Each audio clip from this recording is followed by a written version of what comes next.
Thanks for having me back on the show. I do believe we're striking the right balance, and it is a difficult balancing act that Secretary General Jens Stoltenberg has to perform. But we should understand that as Ukraine not being a member of NATO, unfortunately for them, they don't receive the benefits of NATO membership. They don't receive that mutual defense from the other members of the alliance. But the world isn't black or white. There's a huge policy space in between deploying the U.S. 82nd Airborne Division to Ukraine and then doing nothing at all. We need to be in that middle ground. I think that's where we are right now, and there's more that we can do, but I think we are heading in the right direction. With the usual bluster that we've been hearing from the Kremlin, falsehoods, half-truths, propaganda, they're still talking about the fact that their so-called special military operation is on time and on schedule to achieve the objectives. The Russian people are told through their media that most of the military activity is taking place just in Luhansk and Donetsk and denazifying that region, when the whole world can see what is happening across the whole country of Ukraine.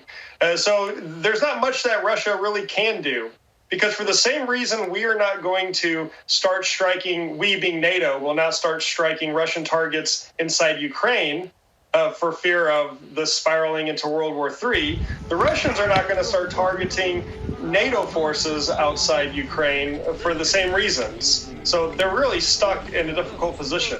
This remains to be seen because we are in completely uncharted territory in geopolitics, especially in terms of the transatlantic community. Anything is possible at this point. I think that while NATO has been doing a good job supporting the Ukrainians with weapons and intelligence and munitions, there's even more that we can do and we should be doing. And I think in the next week or two, Russian policymakers and Russian political elites are going to have to start asking themselves some tough questions if this operation is worth it or not. NATO estimates place the number of Russian killed, wounded, captured, or missing soldiers at 40,000 in 1 month. Let's just say that this is half off. Let's just say it's half that number. It's still extraordinary. It's still twice as many that were killed during the 1980s when the Soviet Union was in Afghanistan for a decade. These losses are going to start mounting up, and the economic pressure from sanctions will start mounting up in the coming weeks. Stoltenberg is one of the most capable and astute statesmen in Europe and the transatlantic community today. He's been able to navigate a number of complicated issues in terms of the internal relationship of NATO among different member states, dealing with Russia's aggression in Ukraine. He was able to navigate very carefully and skillfully the Trump years when it came to the U.S. administration at the time and NATO. So I think he's done a credible job. That doesn't mean I want him to stay on for life. I think, given the circumstances, it's probably wise to keep him on for continuity.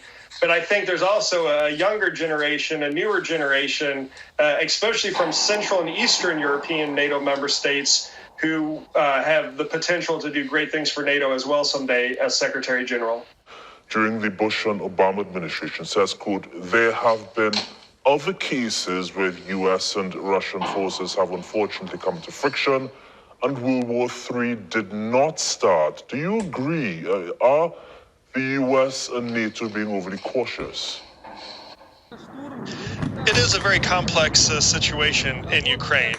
And many people like to give these examples of where U.S. and Russian troops have had some friction in the past. They often give Syria as a great example of this, but I would say the circumstances in Syria and in Ukraine are completely different. I mean, firstly, Syria is not in NATO's area of responsibility. Article 6 of the original 1949 treaty that established NATO says that NATO's area of responsibility is in the North Atlantic area, north of the Tropic of Cancer.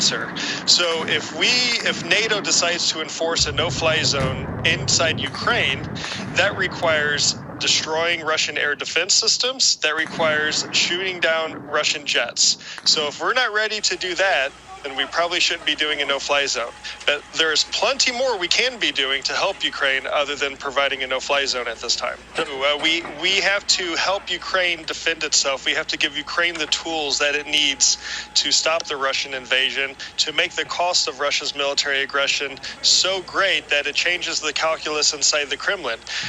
Right now, we're seeing this play out. The Ukrainians are fighting very bravely.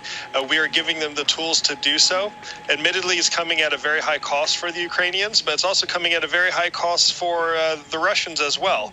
What we need to remember is we are in early days here. We are only heading into the fourth week of this conflict. This conflict will likely last months, if not years. And NATO needs to use this upcoming meeting as an opportunity to start planning for the long term. How are we going to help Ukraine in the long term? How are we going to help perhaps even train Ukrainian fighters inside NATO? How are we going to continue arming Ukraine? How could we help Ukraine deal with their wounded soldiers, maybe inside NATO? There are a lot of things that we can be doing and we should be doing, and I hope that we use this upcoming summit to agree to some of these measures. I wouldn't exactly say Ukraine is losing, but I wouldn't say that they're winning either. I think right now this week saw the culmination of Russia's military offensive inside Ukraine. I don't think the Russian military has the ability right now for further advancements, and what many in Moscow, I think, was hoping to be a quick 2 or 3 day war is now entering its fourth week. And none of the major objectives, Kyiv, or even Mariupol, has been captured. And Odessa, which was a main objective from the beginning, is nowhere even close to being under threat.